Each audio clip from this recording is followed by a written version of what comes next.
अजमेर शरीफ भी वही है और कोठा और चकला भी वही है। सारे मदरसे को तोड़ देना चाहिए, खत्म कर देना चाहिए, हर जगह स्कूल खोलना चाहिए।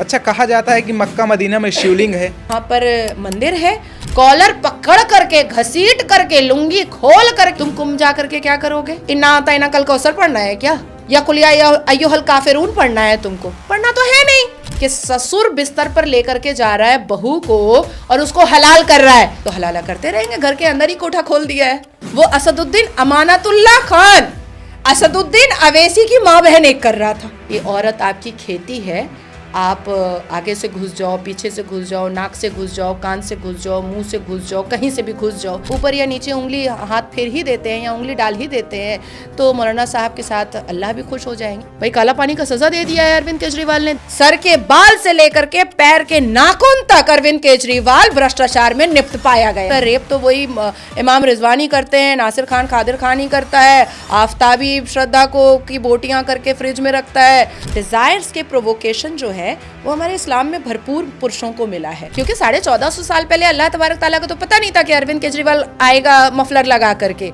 और लोगों के मिजाज पर झाड़ू फेरेगा। कि मोहब्बत की निशानी कब्रिस्तान कैसे हो सकती है? जब औरतें सिजदे में जाती हैं तो पिछाड़ निकल जाता है, फिर औरतें रुकू में जाती हैं तो अगाड़ निकल जाता है। आज मेरी मुसलमान एक बेटी का शादी होता है, उसको नहीं पता कि सुबह उसका तलाक हो जाएगा। श्योरिटी होती ही नहीं है। सुबह उठे तलाक तलाक तलाक, ले भैया खत्म हो गया। हलाला एक ऐसा अश्लीलता और ठरकबाजी का नशा है। हर हर महादेव, जय जय श्री राम।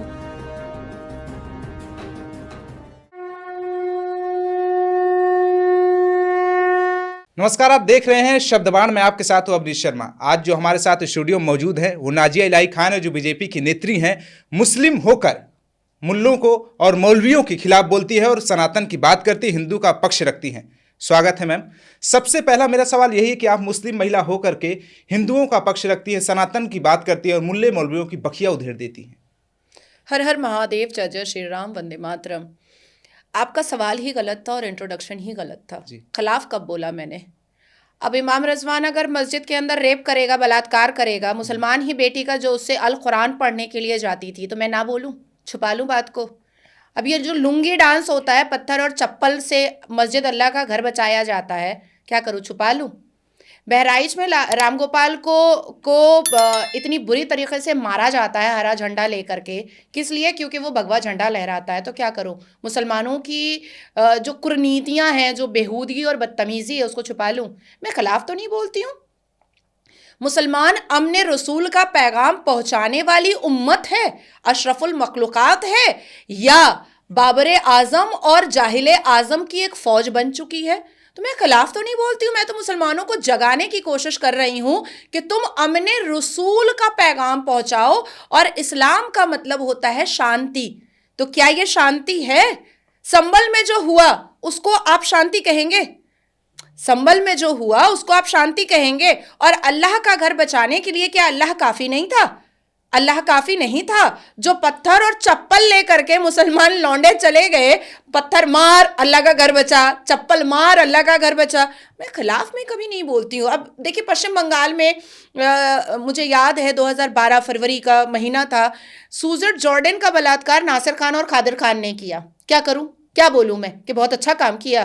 मैं खिलाफ नहीं बोलती हूँ, मैं उनको जगाने की कोशिश कर रही हूँ। जी अच्छा, बीजेपी के नेता कई हैं जो मुस्लिम के खिलाफ बोलते, तो आपको नहीं ऐसा लगता कि मुस्लिम के खिलाफ ये लोग बोल रहे हैं? नहीं, पहली बार तो मैंने देखा कि मुसलमानों को जागरूक करने की कोशिश की जा रही है। जैसे मैंने हर बार कहा है कि आज़ादी का जो एहसास है वो 2014 के बाद हुआ। 2014 के बाद हम अपनी बातों को, जो हमारा फ्रीडम ऑफ स्पीच का राइट था, फ्रीडम ऑफ एक्सप्रेशन का संवैधानिक राइट था, प्लेटफॉर्म था, ये सारी चीज़ें, तो ये आज़ादी तो हमें 2014 के बाद ही मिली। इससे पहले तो हम कैद में थे। आप कोई भी राष्ट्रभक्ति की बात करेंगे तो आपके ऊपर एफआईआर होगा। आप सनातन धर्म के खूबसूरती की बात करेंगे तो आपके ऊपर एफआईआर होगा। आज भी कांग्रेस में आप देखिए, अगर आप अपने आप को कट्टर हिंदू बोल दीजिएगा तो कांग्रेस आपको लात जूता मार जूता करके आपको सिधिया देगा, और सिधिया करके आपको बोलेगा कि बाबर के जाहिल आजम बन ही जाओ। तो मुझे नहीं लगता है कहीं से भी कि आपका जो सवाल है कि हम खिलाफ में बोल रहे हैं या भारतीय जनता पार्टी खिलाफ में बोल रही है। आप मुझे बताइए कौन से ऐसे प्रधानमंत्री आए जिन्होंने ये कहा मुसलमानों को कि एक हाथ में कंप्यूटर दूसरे हाथ में कुरान ले लो? नेहरू ने बोला था? नहीं बोला था। और आप सोचो कि जिस वक्त सरदार पटेल एक फटे हुए एक मामूली खादी के कुर्ते में रहते थे, उस वक्त आप उस वक्त की तस्वीर निकालिए कि नेहरू के पिता वो तो ब्रिटिश का कपड़ा पहना करते थे। क्या मैं गलत बोल रही हूं? कोई निकाले तो नेहरू के पिता की पुरानी तस्वीरें निकाल करके देखी जाए। मैं तो उनका नाम भी नहीं लेना चाहती, मेरी जुबान खराब हो जाएगी। नेहरू के पिता अब्बा जान का नाम, वो तो ब्रिटिश के कपड़ों में तस्वीरें खिंचाया करते थे, मार छड़ी ले ले करके। और भारत के लोगों को जो छड़ी लगाई है, भारत के सनातनियों को जो छड़ी लगाई है कांग्रेस ने, वो भारतवासियों को, इस राष्ट्र भूमि से मोहब्बत करने वालों को कभी भूलने की जरूरत नहीं है। भारतीय जनता पार्टी एक पहली पार्टी आई है जिसने पसमानदा मुसलमानों की आंखें खोली हैं, जिसने पसमानदा मुसलमानों को यह बताया है कि तुम्हारे अंदर क्रेडिबिलिटी है, तुम्हारे अंदर कैपेसिटी है, तुम शिक्षित हो जाओ। और देखिए, पहले प्रधानमंत्री हैं हमारे आदरणीय नरेंद्र मोदी जी, जिन्होंने कुरान के पहले वर्ड इकरा का प्रचार किया है। अब आप बोलिए कैसे कर दिया? हर एक पसमानदा मुसलमानों को उन्होंने शिक्षित होने की बात कही। कई ऐसी योजनाएं, जो ईदी योजना आई, सीखो और कमाओ योजना आई, कारीगर योजना आई, वो क्यों आई? ताकि पसमानदा मुसलमान और मुसलमान जो तबका है, वो जो सच्चर कमीशन की रिपोर्ट के हिसाब से दलित से भी नीचे है, वो कुरान के पहले वर्ड इकरा को फॉलो करे। तो कौन सा ऐसा प्रधानमंत्री था जिसने अल कुरान की पहली आयत इकरा का प्रचार किया होगा? वो आदरणीय प्रधानमंत्री श्री नरेंद्र दामोदर दास मोदी हैं, जिन्होंने कुरान के पहले आयत इकरा का भी प्रचार करके, उसका भी रेफरेंस दे करके मुसलमानों को समझाने की कोशिश की कि तुम पढ़ो। जी। अच्छा, बीजेपी के कुछ नेता कहते हैं कि मदरसे में आतंकवाद की शिक्षा दी जाती है, हिंदुओं के खिलाफ जहर घोला जाता है उनके दिमाग में। क्या सच है? बिल्कुल सही बात है, एकदम सही बात है। देखिए, हिंदुओं के खिलाफ जो मतलब नफरत है, वो मुसलमान के घर के अंदर भी होता है। बिल्कुल होता है। हमें भी बताया जाता था कि प्रसाद नहीं खाओ, हमें भी बताया जाता था कि हिंदुओं के घर के पाठ पूजा में मत बैठो, हमें भी बताया जाता था कि बिंदी है, अलता है, पैर में पायल है, बिछिया है, ये सब हम लोग नहीं यूज़ करते हैं, ये सब वो लोग यूज़ करती हैं। मुझे याद है कि क्लास 12 में मेरी जितनी भी फ्रेंड हुआ करती थी, वो सब हिंदू हुआ करती थी।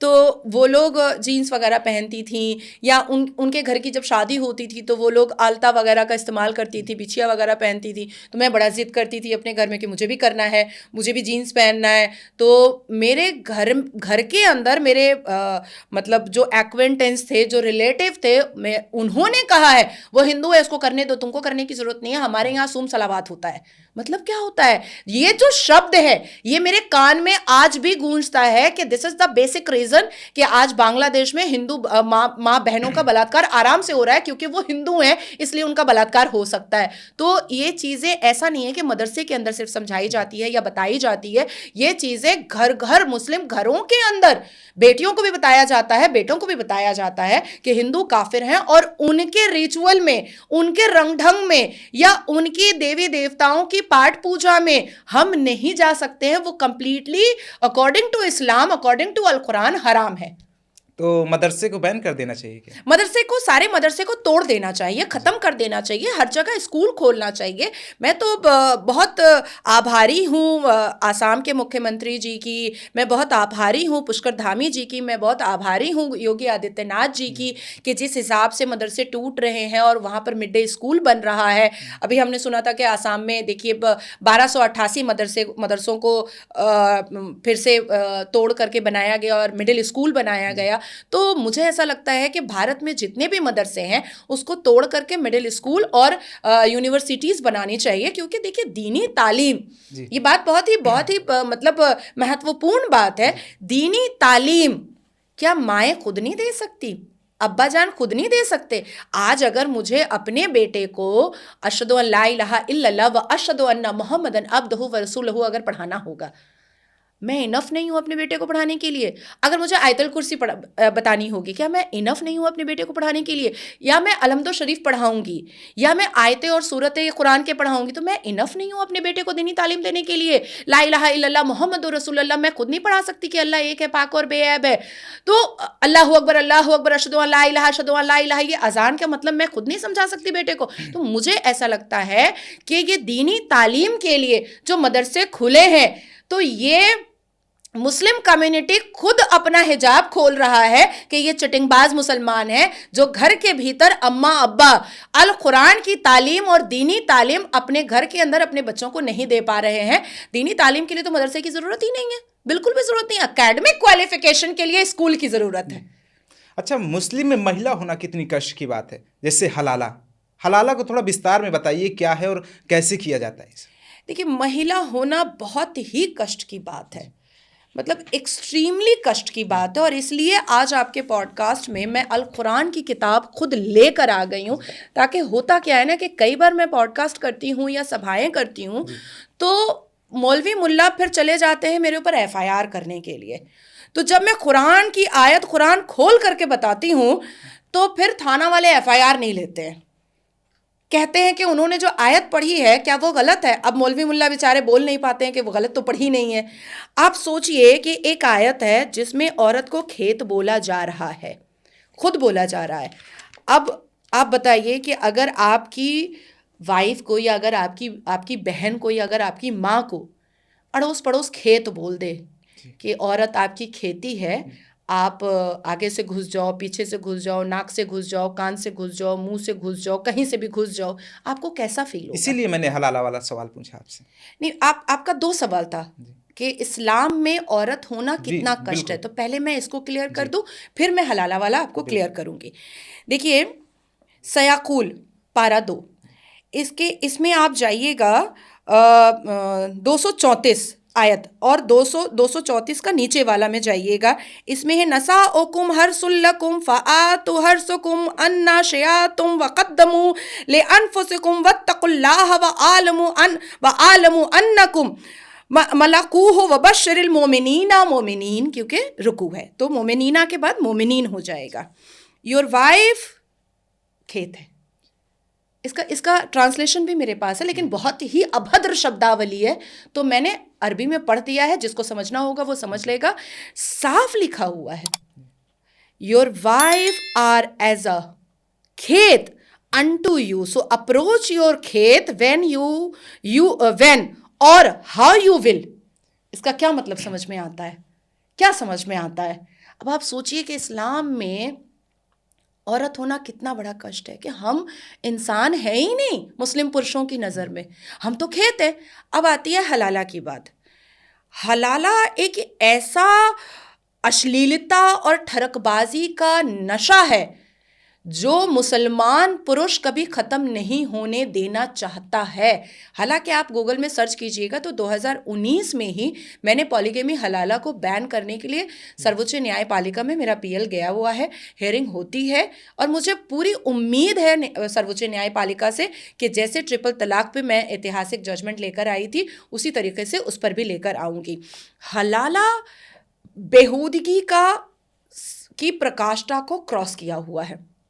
सपोज़ मेरे शौहर ने मुझे तलाक दे दिया, इंस्टेंट ट्रिपल तलाक, या जो तलाक का जो कुरानिक तरीक़ा है उस हिसाब से दे दिया, और सडनली उनको फ़ील हो गया कि नहीं, मुझे नाज़िया बहुत अच्छी है और नाज़िया के पास ही साथ ही मुझे ज़िंदगी गुजारनी है, तो मुझे वो पहले वो हलाला करवाएंगे चाचा ससुर से, मामा ससुर से, जेठ से, या भैंसुर से, या घर में देवर से।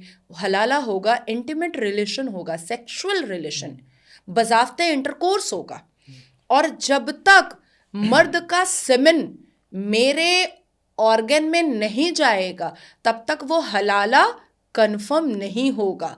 जैसे तलाक हो जाता है, तलाक, मेरे शौहर ने मुझे तलाक दे दिया तो मैं हराम हो गई उसके लिए, तो अब हलाल करना पड़ेगा मुझे, तो हलाल करने के लिए हलाला करवाया जाता है।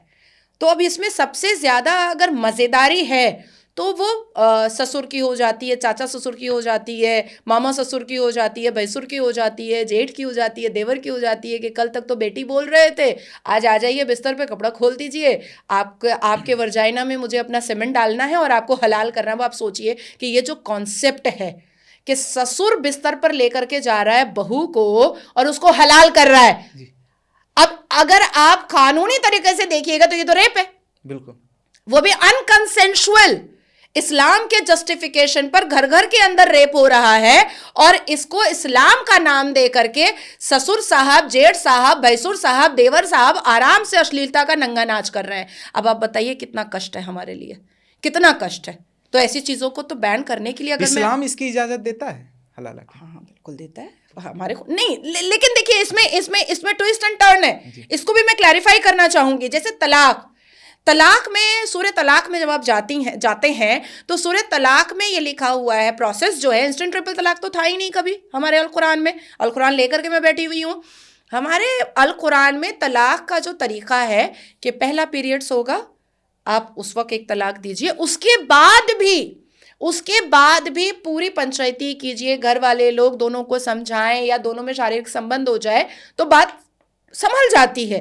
उसके बाद फिर अगर नहीं बात संभलती है तो फिर दूसरा तलाक दीजिए दूसरे पीरियड्स पे, क्योंकि इस्लाम के हिसाब से ड्यूरिंग पीरियड औरत को सेक्सुअल डिजायर सबसे ज्यादा होता है और ये डॉक्टर के हिसाब से भी है। तो दूसरा दीजिए और दूसरे में भी अगर बातें नहीं संभलती तो तीसरा दे करके आप खत्म कीजिए। लेकिन अब ये जो तलाक का जो कुरानिक सिलसिला जो तरीका है उसको तो कोई मानने को तैयार ही नहीं है, चट एकदम तलाक तलाक तलाक। हालांकि अब बैन हुआ है लेकिन अवेयरनेस अभी भी नहीं हुआ है। तो ये एक मुद्दा है जिसको मुसलमानों ने ट्विस्ट किया तलाक को अपनी फ्लेक्सिबिलिटी के हिसाब से। उसी तरीके से हलाला के बारे में लिखा हुआ है कि नहीं हो तो ज्यादा अच्छा है। जैसे मैं कहूंगी कि अवनीश जी आप इस एरिया में ना जाएं, ट्रैफिक है तो ज्यादा अच्छा है। अब आप अपने आप जा रहे हैं तो ये आपका प्रॉब्लम है ना, मैंने तो आपको आगाह कर दिया। तो कुरान कह रहा है कि हलाला ना हो तो ज्यादा अच्छा है, अगर करना है तो ये प्रोसेस है। तो अब मुसलमानों ने इसको एक ठरकबाजी के अंदाज में बड़ी खूबसूरती से ले लिया है और कह दिया है कि इस्लाम पार्ट ऑफ इस्लाम है, तो हलाला करते रहेंगे, घर के अंदर ही कोठा खोल दिया है। अच्छा, जैसे मंदिर में हमारे है, जैसे हिंदू में है कि पति पत्नी जाते हैं, आशीर्वाद लेते हैं भगवान का, क्या आप किस में है कि मस्जिद में जाके दोनों एक साथ नमाज पढ़ सकते हैं? नहीं नहीं नहीं, बिल्कुल भी ऐसा नहीं। क्यों? नहीं इसका है, देखिए जब इस्लाम का प्रचार हो रहा था, जब मक्का मुअज़्ज़मा भी अच्छे से नहीं बना था, मदीना मुनव्वरा भी अच्छे से नहीं बना था, तो उस वक्त औरत मर्द एक साथ मस्जिद में नमाज़ पढ़ते थे। लेकिन जैसे जैसे ईरा चेंज होता गया, सेंचुरी चेंज होती गई, तो मुसलमान पुरुषों ने एक बात उठाई कि औरतें मस्जिद में ना आएं। अब ये बात बहुत चर्चाएं यहाँ पर आई कि अचानक से ऐसा क्या हो गया जब आका ने नहीं कहा।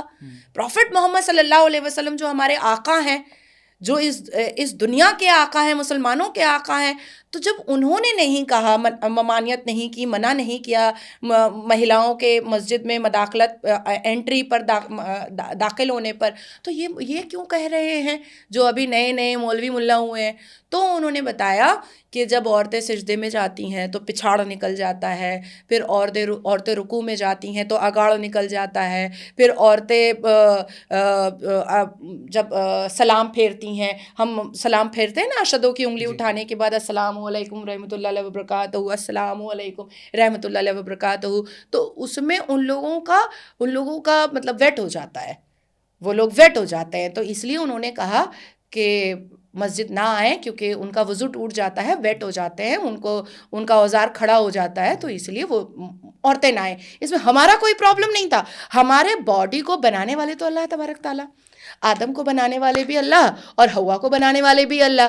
तो जब बीबी हव्वा को अल्लाह ने बनाया, रीढ़ की पसली की हड्डी से निकाला, तो भाई उनके बूब्स भी होने ही थे, उनके वर्जाइना भी होने ही, तो ये तो अल्लाह की मर्जी से हुआ।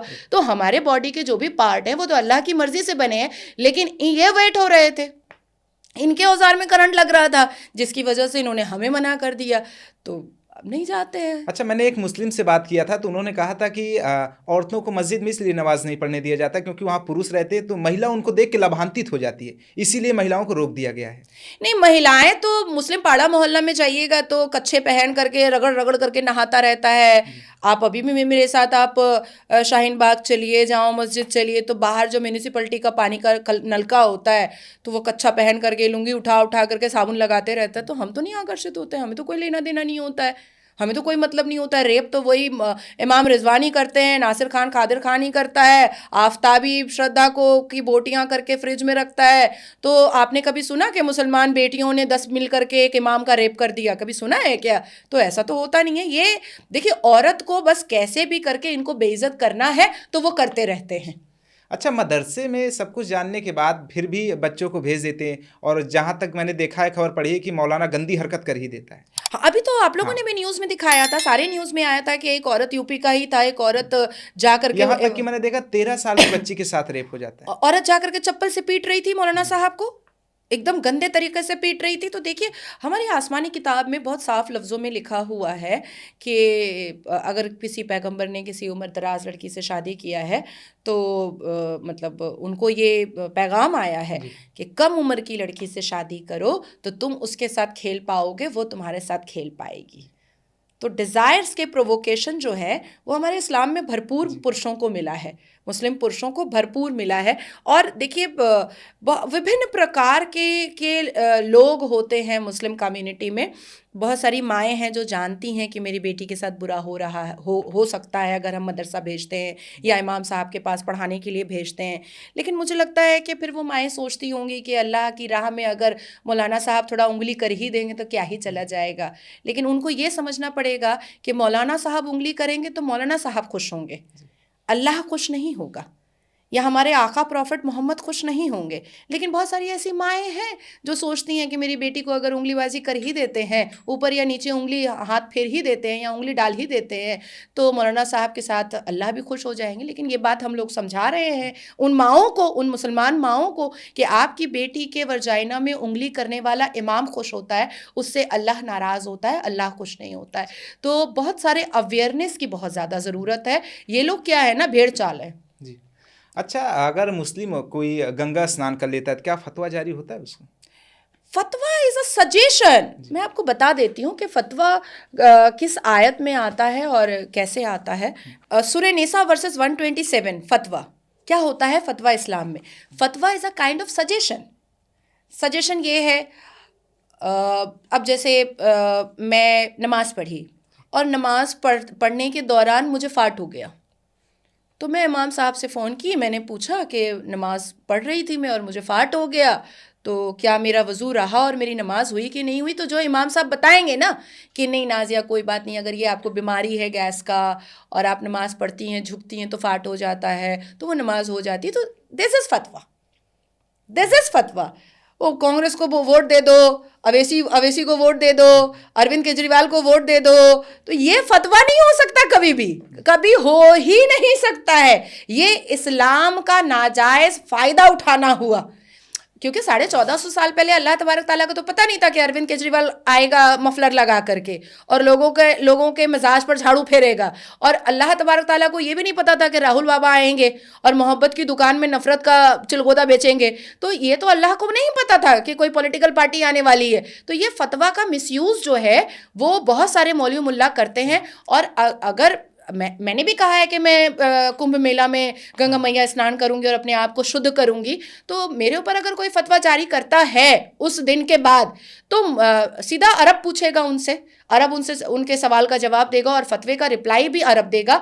और मैं चाहती हूं कि कोई फतवा करे ताकि कॉलर पकड़ करके, घसीट करके, लुंगी खोल करके अपने पैसे पर मैं उस फतवा देने वाले को अरब ले करके जाऊंगी और वहां पर कोड़े बरसवाऊंगी। मुझे तो लगता है ऐसा डर है कि नाजिया खान वकील है इसीलिए मुझे कोर्ट घसीट ले जाएंगे, इसीलिए फतवा नहीं जारी होता आपको। नहीं, ऐसा नहीं है। इनको पता है कि मुझे इस्लाम की जानकारी है जी। ये जानते हैं कि मुझे इस्लाम की जानकारी है। मैं आपको जितनी भी बातें रख रही हूँ वो कुरान की आयत वर्सेस और आयत पढ़कर, हालांकि मुझे कुरान खोलने की जरूरत नहीं है आयत पढ़ने के लिए। मुझे अच्छे तरीके से हिफ्ज है, अच्छे तरीके से याद है, लेकिन कोई टारगेट ना करे, कोई उंगली ना उठाए, इसलिए मैं कुरान खोल करके मैं पारा नंबर बता करके पढ़ रही हूँ। अब क्या जो फतवा जारी करेंगे, क्या वो इनकार कर सकते हैं सूरह निसा वर्सेस 127? इनकार कर सकते हैं? नहीं कर सकते।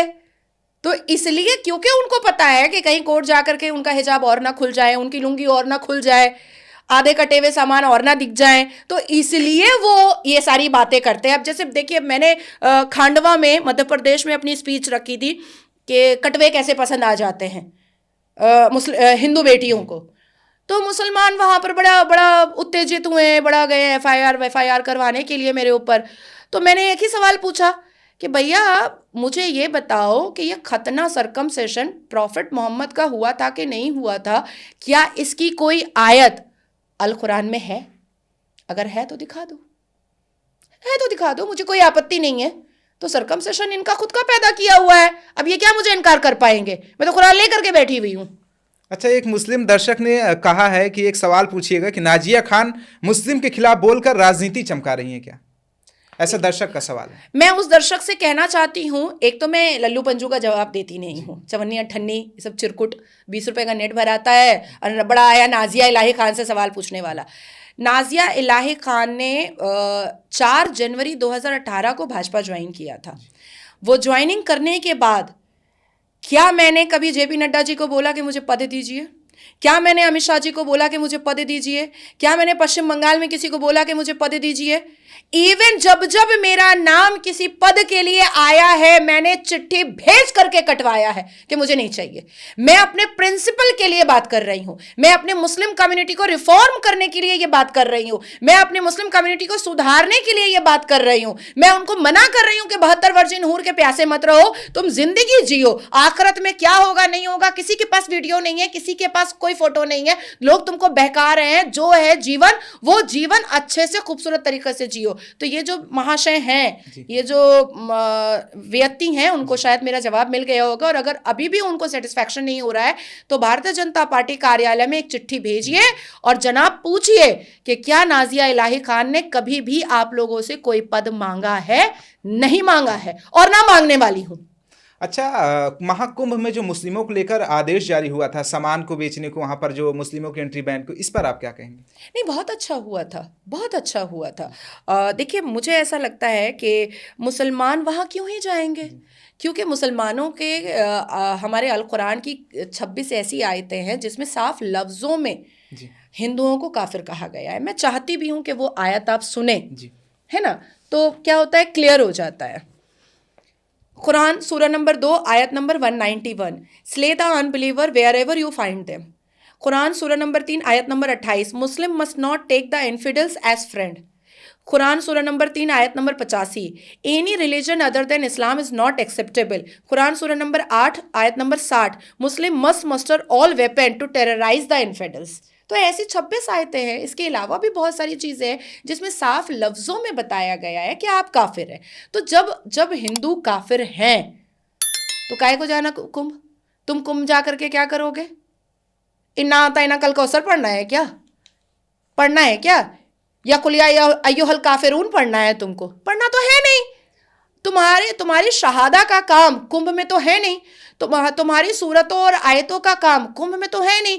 तो काफिर का गला काटना है, काफिर की बहु बेटियों को लूटना है, उनका रेप करना है, उनको काट के फ्रिज में रखना है, पर कुंभ मेला में जा करके नोट ज़रूर कमाना है। तो मुझे लगता है बिल्कुल सही है। और देखिए, आज तक हमारे आप यूएई का अगर आप डेटा निकालिएगा गूगल से, more than 3 million Hindus UAE में रहते हैं।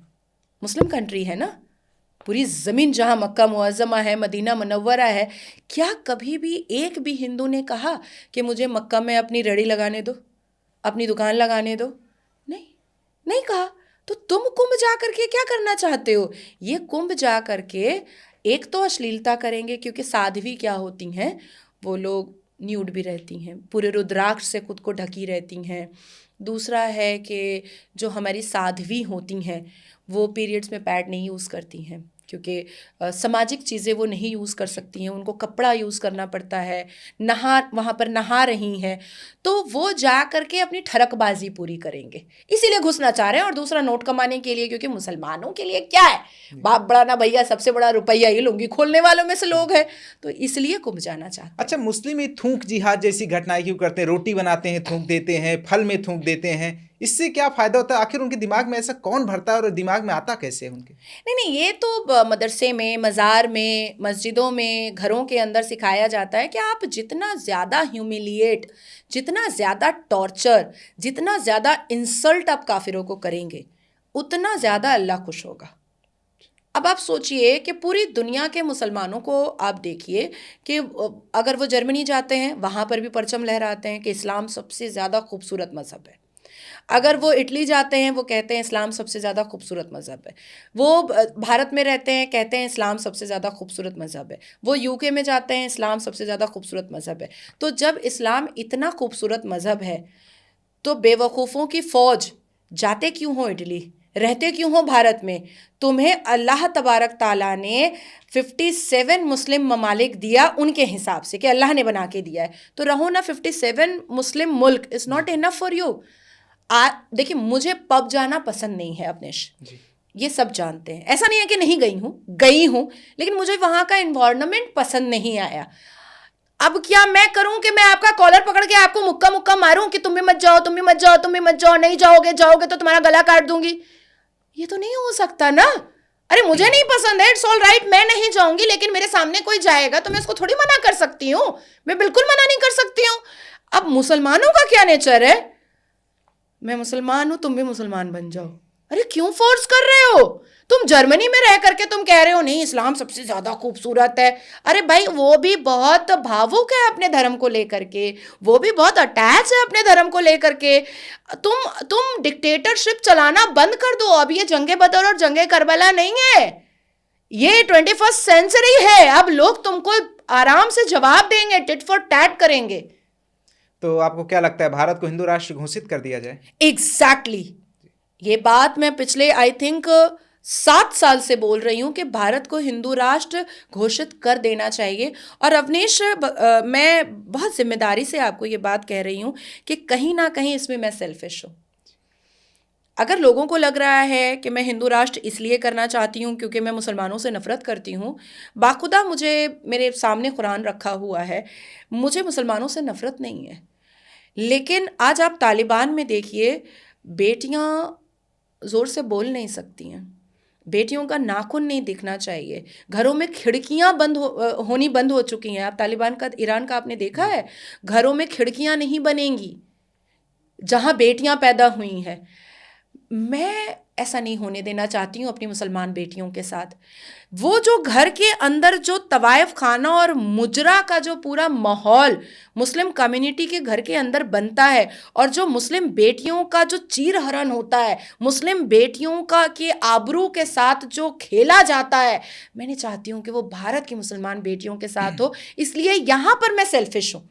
मैं हिंदू राष्ट्र इसलिए बनवाना चाहती हूँ भारत को, ताकि हिंदुओं के भीड़ में और हिंदू राष्ट्र होने के बाद हमारी मुसलमान बेटियां पंख लगाकर हवा में उड़े, आसमान में, आकाश में उड़े और अपनी मर्जी से शिक्षित हों, जो बनना चाहे वो बने, जो करना चाहे वो करे। यहाँ तक कि मैंने कर्नाटका की सभा में ये भी कहा कि अगर मुसलमान लड़का मेरी मुस्लिम बेटियों तुमको तलाक देता है, सीधा मेरे पास आओ, मैं तुम्हारी शादी उस व्यक्ति, उस हिंदू सनातनी से कराऊंगी जो 7 फेरा लेगा, 7 वचन देगा और 7 जन्म तुमको अपने साथ रखेगा। हनीमून पे मैं भेजूंगी अपने खर्चे पर, चाहे मुझे किडनी बेचना पड़े, चाहे मुझे भीख मांगना पड़े।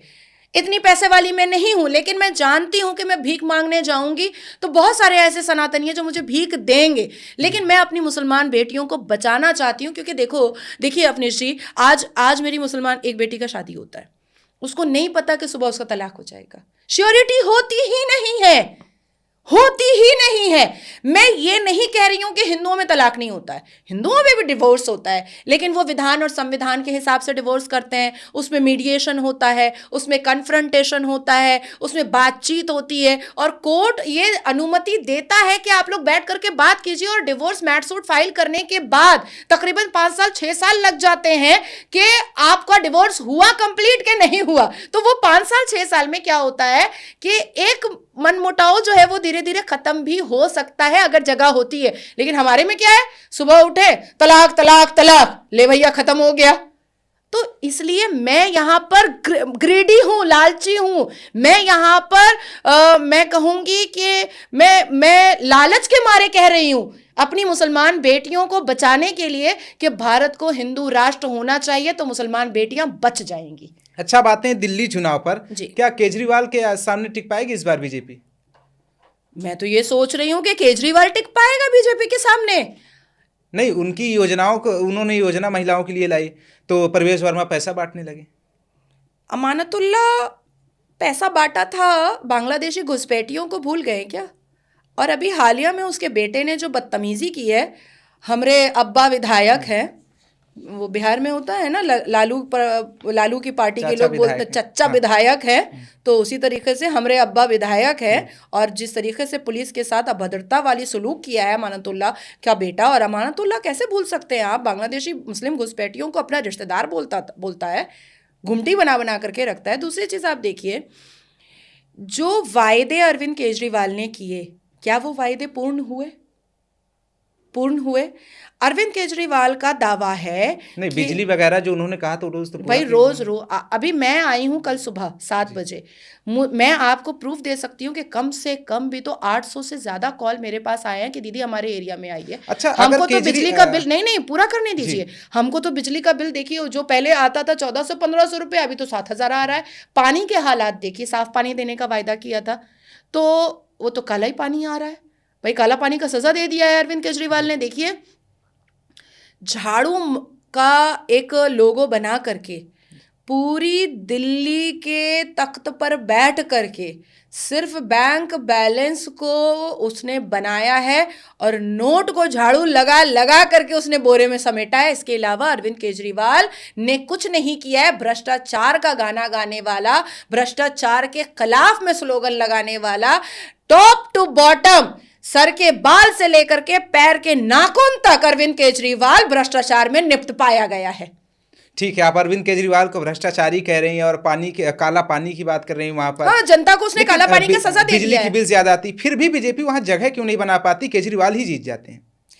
इस बार इलेक्शन में देखिए क्या होता है, दूध का दूध पानी का पानी हो जाएगा। और जिस हिसाब से केजरीवाल साहब बहुत परेशान हैं, रोज़ाना 4 बजे बैठ जा रहे हैं प्रेस कॉन्फ्रेंस करने के लिए, ऐसे करके बैठ जा रहे हैं।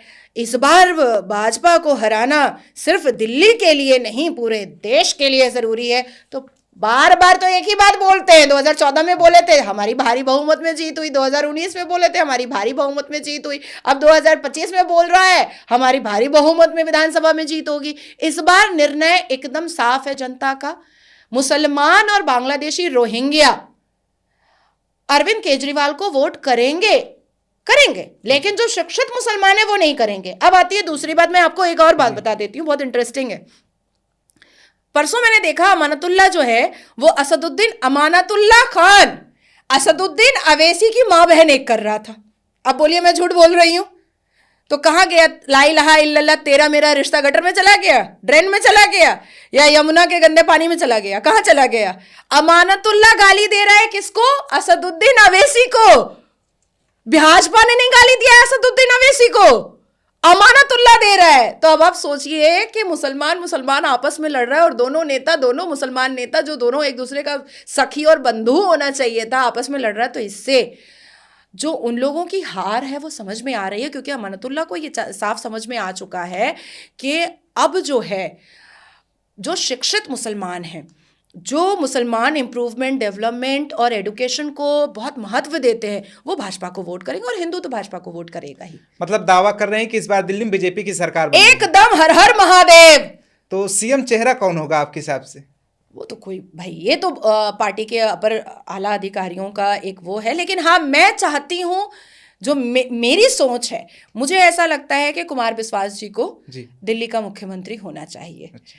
और कुमार विश्वास जी एक बहुत ही सभ्य, एक बहुत ही शिक्षित, एक बहुत ही प्रैक्टिकल एक्सपीरियंस और बहुत ही ट्रांसपेरेंट बात करने वाले, जिम्मेदारियों को समझने वाले, लोकप्रियता सिर्फ भारत में नहीं पूरी दुनिया में लोकप्रियता, और जिस हिसाब से वो जनता उनके ऊपर अट्रैक्ट होती है, जनता उन पर विश्वास करती है, ऐसा सीएम चेहरा मुझे तो नहीं लगता कि और मिल पाएगा। तो अगर कुमार विश्वास जी को ये पद दिया जाता है दिल्ली के मुख्यमंत्री का भारतीय जनता पार्टी की तरफ से, तो मुझे लगता है कि इसके बाद तो आम आदमी या कांग्रेस कभी भी अपनी जगह नहीं बना पाएगी। हम लोग आराम से निश्चिंत होकर के सो जाएंगे कि 5 साल बाद 5 साल बाद 5 साल बाद 20-25 साल हम भाजपा की ही सरकार रहेगी। अच्छा, वक्फ बोर्ड को इस समय लेकर खूब चर्चा हो रही, जहां हो रहा है महाकुंभ में दावा ठोंक देते, हर जगह कहते वक्फ की जमीन है।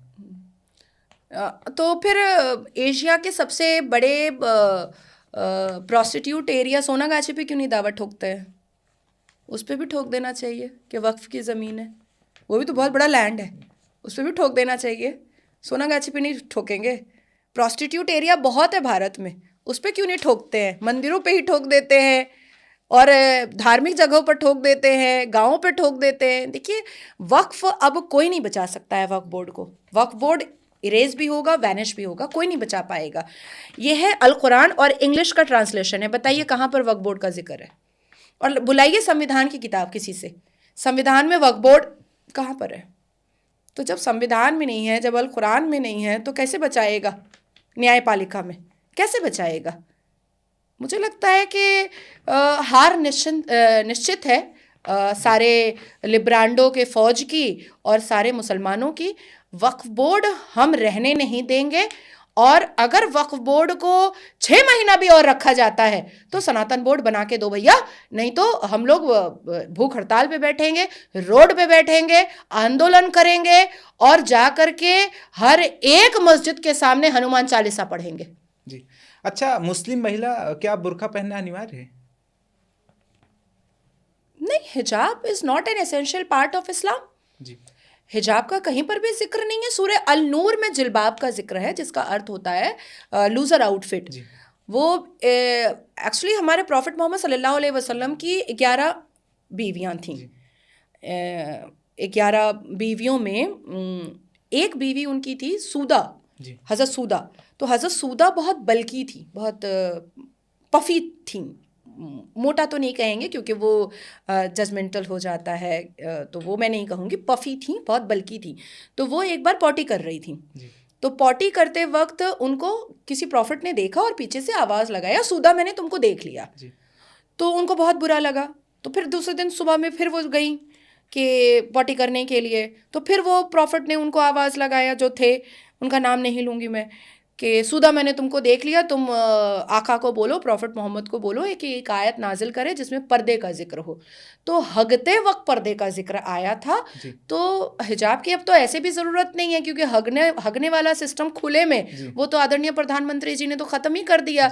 शौचालय योजना निकाल करके घर घर में शौचालय दे दिया। मुसलमानों ने तो एकदम मज़े में शौचालय लिया है। तो मुसलमान बेटियाँ तो अब खुले में हग नहीं रही हैं, तो पर्दे का तो कोई मतलब ही नहीं होता है। तो पर्दा वो हिजाब काला टेंट नहीं है, हगते वक्त पर्दा करना है, ये हमारा इस्लाम बताता है। अच्छा, कहा जाता है कि मक्का मदीना में शिवलिंग है, आखिर वहां जाने वाले पत्थर क्यों मारते हैं? पत्थर मारते हैं, शैतान को मारते हैं। इसीलिए तो आपके शोभा यात्रा पर पत्थर मारते हैं मुसलमान, इसीलिए तो रामनवमी पर पत्थर मारा जाता है, इसीलिए तो जब एएसआई का सर्वे होता है तो पत्थर मारा जाता है।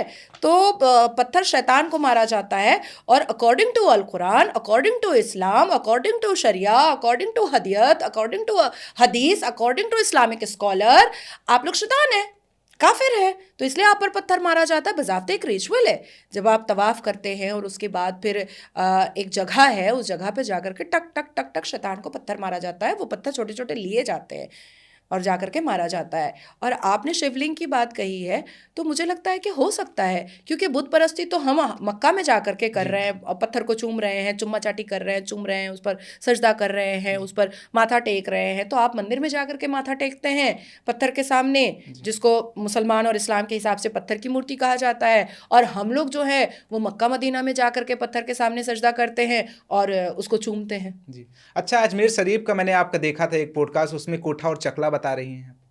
हाँ, तो क्या है, अजमेर 1992 किसको नहीं पता है? झूठ बोल रही हूँ मैं क्या? आपके दिल्ली में ही जेल में अभी भी चिश्तिया परिवार के लोग उसी क्राइम की वजह से, उसी अश्लीलता की वजह से अरेस्ट है। मेरे पास तो पूरी सर्टिफाइड कॉपी मैंने उठा करके रखी है। तो कोठा और चकला ही तो है। और मुझे शर्म आती है कि मुसलमान या हिंदू कैसे जा करके वहाँ पर धागा बांध करके मन्नत मांगते हैं। तो जब तुम अजमेर शरीफ जा करके धागा बांध लेते हो, मन्नत मांग लेते हो, तो ज़रा सोनागाछी भी जा करके मन्नत मांग लो, क्योंकि जो अजमेर शरीफ में हुआ वो तो फोर्सिबली हुआ, वो तो क्राइम हुआ। और सोनागाछी में तो कंसेंशुअल होता है भाई, वो तो बिजनेस है उनका, वो तो सोशल सर्विस कर रही हैं। तो वहाँ भी जा करके धागा बांध लो और बताशा ले लो और वहाँ भी मन्नतें मांग लो, बात तो बराबर ही है। अजमेर जाओ या कोठा जाओ या चकला जाओ या सोनागाछी जाओ या प्रोस्टिट्यूट एरिया जाओ, बात तो एक ही है। अजमेर शरीफ भी वही है और कोठा और चकला भी वही है। अच्छा, बीजेपी में आप सबसे बेहतर नेता किसको मानती हैं? बीजेपी में सबसे बेहतर नेता के रूप में अगर मुझसे पूछिएगा तो श्री अमित शाह जी। अमित शाह जी। जी। अब इसी पर मैं सवाल करता हूं कि अगर पीएम मोदी के बाद पीएम किसी को बनाया जाए, सीएम योगी या अमित शाह? आदरणीय योगी आदित्यनाथ जी। क्यों?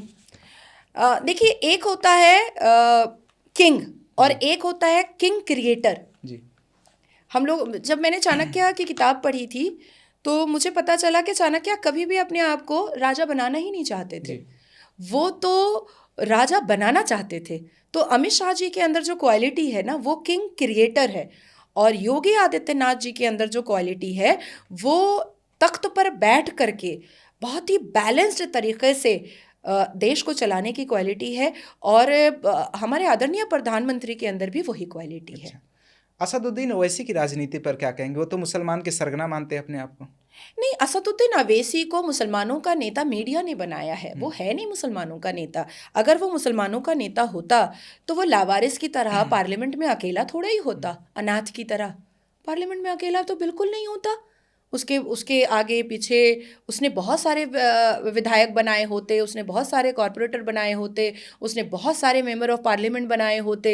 या तो वो जेलेसी के मारे मुसलमानों को अपने बराबर में नहीं लाना चाहता है, इसलिए बनने नहीं देता है, और या तो फिर इतना बड़ा बदकिस्मत है कि इतना फ़लस्तीन का जय जयकार करने के बाद भी मुसलमान कन्विंस नहीं होते हैं कि जहाँ जहाँ वो इलेक्शन लड़ता है वहाँ बेइज्जत और बेआबरू होकर के उसका सुपड़ा साफ हो जाता है।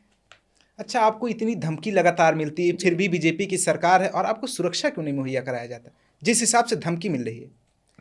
हो जाएगा। अब मैं शिकायत तो नहीं कर सकती हूँ, या तो जीवित में होगा या तो शायद मरने के बाद जब भाजपा का झंडा उड़ाया जाएगा तब सुरक्षा के साथ दफनाया जाएगा। मांग करती हैं आप सिक्योरिटी? नहीं, मैंने आज तक नहीं मांगा है। अच्छा। आज तक नहीं मांगा है। मुझे लगता है कि भारतीय जनता पार्टी को ये खुद फील होना चाहिए कि मेरे सुरक्षा के लिए उनको कौन से निर्णय लेने की ज़रूरत है, कौन से स्टेप लेने की ज़रूरत है।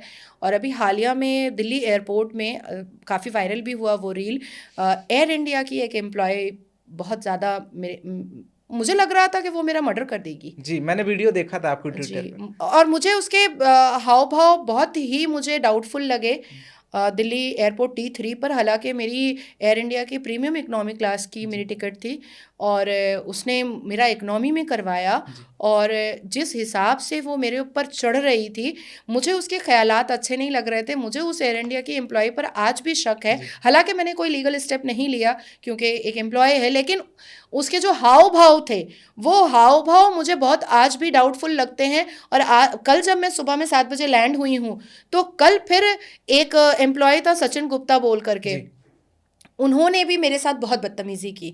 ये इंटेंशनली वो लोग कर रहे हैं। और मुझे ऐसा लगता है कि आम आदमी पार्टी के बहुत सारे लोग हैं जो एयर इंडिया में यूनियन करके वहाँ पर एज एन एम्प्लॉय काम कर रहे हैं, लेकिन मानसिकता आम आदमी पार्टी की है। अच्छा, ताजमहल में कहते हैं शिव मंदिर है, ऐसे एक बीजेपी की विधायक ने दावा किया था।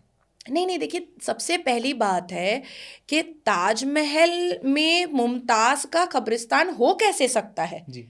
हम तो सुपुर्दे होते हैं ना, सुपुर्दे खाक होते जी। हैं ना, हमें तो दफनाया जाता है, हमें ना पानी में बहाया जाता है, ना ही हमें किसी फ्लोर पर रख करके मिट्टी डाल दी जाती है, हमें तो दफनाया जाता है और बज़ाफ्ते गड्ढा करके दफनाया जाता है। तो ये जो मुमताज़ साहिबा हैं, ये तो चौथे पांचवें माले पर दफनी हुई हैं। तो ये तो, और दूसरी चीज़ है कि मोहब्बत की निशानी कब्रिस्तान कैसे हो सकता है। आपकी कोई गर्लफ्रेंड अगर होगी अवनीश जी, तो आप अपनी गर्लफ्रेंड को किसी कैफ़े में लेकर जाइएगा, किसी मॉल लेकर के जाइएगा, किसी गार्डन लेकर के जाइएगा, या शमशान घाट लेकर जाइएगा, बताइए पहले मुझे। शमशान घाट तो नहीं ले जाऊंगा। तो वो तो शमशान घाट है, क्योंकि वहाँ पर कब्रिस्तान जी। है ना। और रही बात कि वहाँ पर मंदिर है, तो देखिए मुग़ल आक्रांताओं ने जानबूझ करके हिंदुओं के धार्मिक जगहों पर हथौड़ा चलाया था, और उसको ऑक्यूपाई करने के लिए मजहबी सेंटिमेंटल चीज़ें, कंस्ट्रक्शन बनाया था, ताकि इन फ्यूचर जब भी उसको डेमोलिश करने की बात आए तो मजहबी सेंटिमेंट को सामने रख करके उसको डेमोलिश ना करवाया जाए। पश्चिम बंगाल में हिंदुओं और मुसलमानों की दशा कैसी है? वो कैसे देश के बाकी इलाकों से अलग हैं? दशा और दिशा बहुत ख़राब है। हिंदू धीरे धीरे मतलब मौन व्रत रख चुके हैं, क्योंकि उनको पता है कि अगर राष्ट्र के हित में बात करेंगे तो एफआईआर हो जाएगा, अगर मातृभूमि के हित में बात करेंगे तो एफआईआर हो जाएगा, अगर सनातन धर्म के हित में बात करेंगे तो एफआईआर हो जाएगा। तो ऐसी बहुत सारी चीज़ें हैं, और मैं बहुत प्रखर हो करके और ज़िम्मेदारी से ये बात बोलना चाहती हूँ कि भारतीय जनता पार्टी को भी तृणमूल कांग्रेस से जो आए हुए जो नेता हैं भाजपा में, उन पर इतना विश्वास नहीं करना चाहिए, क्योंकि कहीं ना कहीं मुझे वो तृणमूल के मुखबिर नज़र आते हैं। क्योंकि जिस हिसाब से दिलीप घोष जी के नेतृत्व में भाजपा ने अच्छा फल दिया था। 2019 का लोकसभा इलेक्शन देखिए, 19 सीटें आई थी। 2021 का विधानसभा इलेक्शन देखिए, आप ऑलमोस्ट 80 सीटें आई थी, और अब 12 पे आ चुकी हैं। तो कोई ना कोई बड़ा पद अधिकारी, बड़े पद पर कोई नेता एक ऐसा ज़रूर है जो टीएमसी से आया है बीजेपी में, और वो 19 सीटों को कन्वर्ट करके 12 सीटों पर चेंज कर दिया है। तो और जो जोश दिलीप घोष जी के वक्त में हमारे पास था, जो हम ग्राउंड पे काम करते थे, अब तो बिल्कुल भी नहीं है। एक कोई दर्जनी है जो कपड़ा काटते काटते कैंची से सारे भारतीय जनता पार्टी के कार्यकर्ताओं को ही उसने काट दिया, घर पे बैठा दिया। और एक टीएमसी का आया हुआ दलाल है भाजपा में, जो अपना ही गुणगान गवाते रहता है और अपनी मर्जी से काम करता रहता है। जिस हिसाब से जोश 2019 में था, 2018 में था, 2020 में था, 2021 में था, वो जोश अब भारतीय जनता पार्टी के कार्यकर्ताओं में बचा ही नहीं है ना, बचा ही नहीं है। तो जो हिंदू घर के अंदर से बाहर आ रहे थे कि भारतीय जनता पार्टी क्या जोश में है, हम भी अपना हिंदुत्व का झंडा लहराएंगे, हम भी भगवा लहराएंगे, तो ये जो ठंडा कर दिया है इस दर्जिनी ने और ये टीएमसी के मुखबिर ने, उसकी वजह से लोग भी डर गए हैं। भारत का मुसलमान बाकी इस्लामी मुल्कों की तुलना में कहाँ है उसकी स्थिति? भारत का मुसलमान ये साबित कर चुका है कि वो बहुत बड़ा जाहिल है, और भारत का मुसलमान ये साबित कर चुका है इस्लामिक देशों में, मुस्लिम कंट्रीज़ में, कि वो अमन रसूल का उम्मत नहीं है, वो अल्लाह सुबहान का अशरफुल मखलूक़ात नहीं है, मोमिन और मोमिनात नहीं है, वो बाबर आज़म का जाहिल आज़म है, वो औरंगज़ेब का ठरकज़ेब है। जी। अच्छा, नाजिया खान को अगर पश्चिम बंगाल का मुख्यमंत्री बना दिया जाए तो 3 वो कौन काम होंगे जो सबसे पहले आप करेंगे? सबसे पहले मैं पश्चिम बंगाल में मुस्लिम बेटियों का मस्जिद जाना स्टार्ट करवाऊंगी।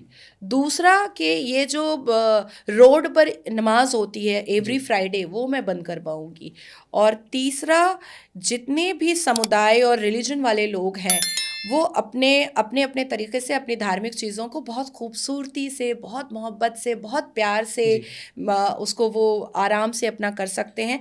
चौथा, मैं ऐड कर दे रही हूँ, पश्चिम बंगाल में धीरे धीरे आर्ट, कल्चर, संस्कृति, कला सब ख़त्म हो गई है, उसको मैं वापस लाना चाहती हूँ। पश्चिम बंगाल को दोबारा मैं काजी नजरुल इस्लाम का बनाना चाहती हूँ, रविंद्रनाथ टैगोर का बनाना चाहती हूँ, खुदीराम बोस का बनाना चाहती हूँ, बिनोई बादल दिनेश जी का बनाना चाहती हूँ, नेताजी सुभाष चंद्र बोस जी का बनाना चाहती हूँ। तो हमारी दुआ है कि आप मुख्यमंत्री बने। और तमाम सवालों के जवाब बेबाकी से दिया नाजिया इलाही खान ने।